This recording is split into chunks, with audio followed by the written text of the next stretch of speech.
Phone দেন না কেন?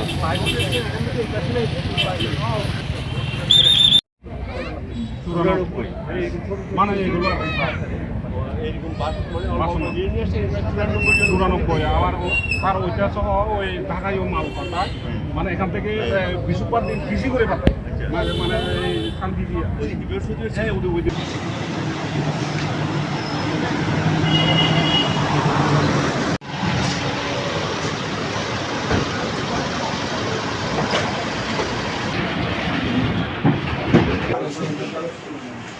সকালেই আসলাম। সকালে এসে আমরা 11টার দিকে আমরা দিঘিনালায় যাই। দিঘিনালায় ওখানে আমরা প্রথমে ঘটনাস্থল পরিদর্শন করি। ঘটনাস্থল পরিদর্শন করে আমরা ওখানকার যে কিছু ছবি সংগ্রহ করি, ঘটনাস্থলের ছবি সংগ্রহ করি।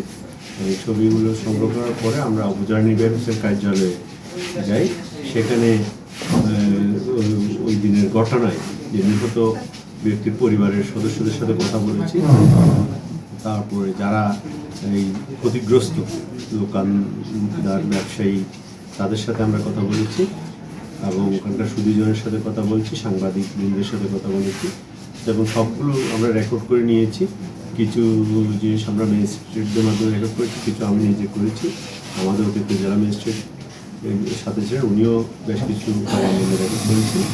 আমরা এগুলো আরও বিস্তারিত বিশ্লেষণ করে দেখব এবং ওই ঘটনার পরে আমরা সদর উপজেলায় আসি। তার সদর উপজেলায় সেখানে আমরা 3টে জায়গা পরিদর্শন করি এবং এই 3টে জায়গা পরিদর্শন করার পরে এই ঘটনায় যারা নিহত পরিবার তাদের সাথে আমরা এই উপজেলা নির্বাচনের কার্যালয়ে কথা বললাম। আপনারা নিজেরাও উপস্থিত ছিলেন।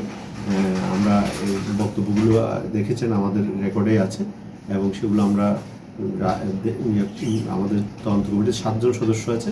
আমরা এগুলো চুলচেরা বিশ্লেষণ করে দেখব। বিশ্লেষণ করে আমরা এই ঘটনার সাথে কারা দায়ী সেটি চিহ্নিত করার চেষ্টা করব এবং যারা ক্ষতিগ্রস্ত তাদের যাতে ক্ষতিটা পুষিয়ে দেওয়া যায় সেটা সরকারকে আমরা সুপারিশ করব এবং ভবিষ্যতে যাতে এই ধরনের ঘটনা না ঘটে তার জন্য আমরা সরকারকে সুপারিশ করার চেষ্টা করব।